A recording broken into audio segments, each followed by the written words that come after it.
Hi friends, இன்றைக்கி நம்ம mutton குழம்பு வைக்கலாம். மட்டன் குழம்புக்கு வந்து பார்த்திங்கன்னா ஒரு 1/4 கிலோ மட்டனுக்கு வந்து 100 கிராம் சின்ன வெங்காயம் உரிச்சிக்கோங்க.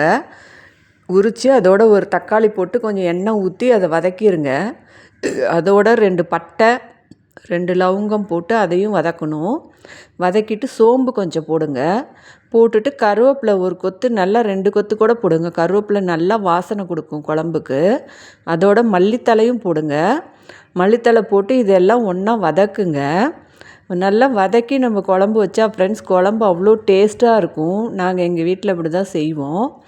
இது வந்து கிராமத்தில் வைக்கிற மாதிரி குழம்பு. எங்கள் மாமியார் வீட்டிலலாம் இப்படி தான் குழம்பு வைப்பாங்க. சூப்பராக இருக்கும்.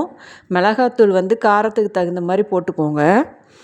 காரத்துக்கு தகுந்த மாதிரி மல்லித்தூளும் அதிலேயே போட்டு நம்ம வதக்கி எல்லாம் ஒன்றா ஆட்டி செஞ்சோமாக்கா குழம்பு நல்லாயிருக்கும் ஃப்ரெண்ட்ஸ். சூப்பராக இருக்கும் குழம்பு. நீங்கள் ஒரு நாள் இந்த மாதிரி ட்ரை பண்ணி பாருங்கள். மல்லித்தூள் போட்டுக்கோங்க. மல்லித்தூள் கொஞ்சம் எக்ஸ்ட்ரா போட்டாக்கா குழம்பு கொஞ்சம் நிறையா வரும் நமக்கு. அதனால நான் கொஞ்சம் சேர்த்து போட்டுக்கிட்டேன். போட்டு இது கொஞ்சோண்டு மஞ்சத்தூள் இதிலேயே போட்டு அதையும் எல்லாம் ஒன்றா வறுத்துக்கணும். நம்ம வறுத்து அதிலேயே கொஞ்சம் தேங்காய் ஆட் பண்ணிக்கணும். அடுப்பை ஆஃப் பண்ணிவிட்டு தேங்காய் ஆட் பண்ணிக்கிட்டு மிக்சியில் இப்போ நம்ம அரைச்சி வச்சுக்கலாம்.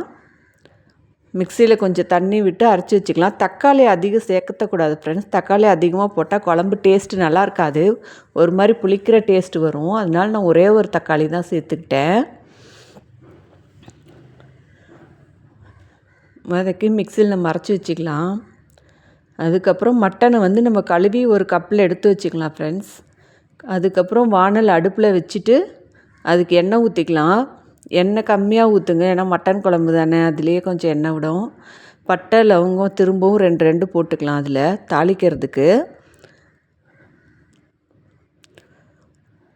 அதோடு சேர்த்து நம்ம இன்னும் ஒரு 100 கிராம் வெங்காயம், சின்ன வெங்காயம் கட் பண்ணி கருவேப்பிலையும் அதிலே போட்டு அதையும் வதக்கிக்கிறோம். நம்ம வதக்கிட்டு அதிலே இஞ்சி பூண்டு பேஸ்ட்டு ஒரு 2 டீஸ்பூன் போட்டால் போதும். நான் 1/4 கிலோ மட்டன் தான் எடுத்திருக்கேன். அதனால் 2 டீஸ்பூன் போடுறேன். 2 டீஸ்பூன் இஞ்சி பூண்டு போட்டு அதையும் அதில் வதக்கிடுறோம். வதக்கிட்டு கழுவி வச்ச மட்டன் எடுத்து நம்ம அதிலே போட்டுக்கலாம் ஃப்ரெண்ட்ஸ். போட்டுக்கிட்டோமா தான் அந்த மட்டன் பார்த்திங்கன்னா ஒரு மாதிரி மொச்சை வாசனை வரும். அந்த வாசனை வந்து அதில் போயிடும். அதிலே உப்பு மஞ்சத்தூள் போட்டாக்கா அதில் எதாவது கிருமி இருந்தால் கூட போயிடும். போட்டு நல்லா சாட்டை பண்ணிக்கணும். தண்ணி ஊற்றக்கூடாது. கறி நல்லா தனித்தனியாக பிரிஞ்சு வர அளவுக்கு நம்ம விட்டோமா அதில் இருக்க மொச்சை வாசனை வராது, அதெல்லாம் போயிடும். அதுக்கப்புறமா நம்ம ரெடி பண்ணுவோம். ஒரு 5 நிமிஷம் மூடி வச்சிடலாம். மூடி வச்சாதான் கறி வந்து தனித்தனியாக பிரிஞ்சு வரும் நமக்கு. உப்பு நல்லா சேர்த்து பிடிச்சி வெந்துச்சுனாக்கா கறி நல்லா தனித்தனியாக பிரிஞ்சு வந்தால் தான் மொச்சை வாசனை போகும், குழம்பும் டேஸ்ட்டாக இருக்கும்.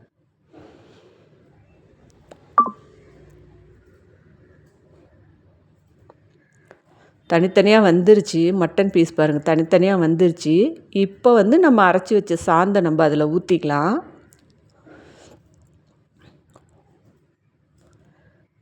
சாந்தை ஊற்றி நமக்கு எந்த அளவு குழம்பு வேணுமோ அவ்வளோ தண்ணி ஊற்றி இன்னும் கொஞ்சம் குழம்பு டேஸ்ட்டுக்காக நம்ம ஏற்கனவே மட்டனில் உப்பு போட்டிருக்கோம்.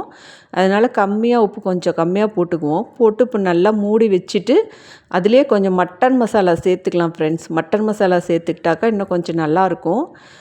அதுக்கப்புறம் நம்ம குழம்பு மூடி வச்சுட்டு கொஞ்சம் மீடியம் ஃப்ளேமில் வச்சு கொதிக்க வச்சோமா நல்லா வெந்துடும் கறி. அப்படியே குழம்பு பக்கத்து வீடெல்லாம் வந்து கேட்பாங்க பாருங்கள், அப்படி மணக்கும், சூப்பராக இருக்கும். அதோட இட்லி மாவு நம்ம இட்லி ஊற்றி சுட சுட இட்லி வச்சு மட்டன் குழம்பு ஊற்றி சாப்பிட்டா யம்மி தான் போங்க, செம்ம டேஸ்ட்டு. இந்த மாதிரி நீங்கள் ட்ரை பண்ணி பாருங்கள் ஃப்ரெண்ட்ஸ். இன்னும் வேணும்னு சொல்லி உங்கள் பிள்ளைங்க எல்லோரும் கேட்பாங்க. நீங்கள் ட்ரை பண்ணி பாருங்கள். கிராமத்து மட்டன் குழம்பு. சப்ஸ்கிரைப் பண்ணுங்கள், ஷேர் பண்ணுங்கள் ஃப்ரெண்ட்ஸ், கமெண்ட் பண்ணுங்கள்.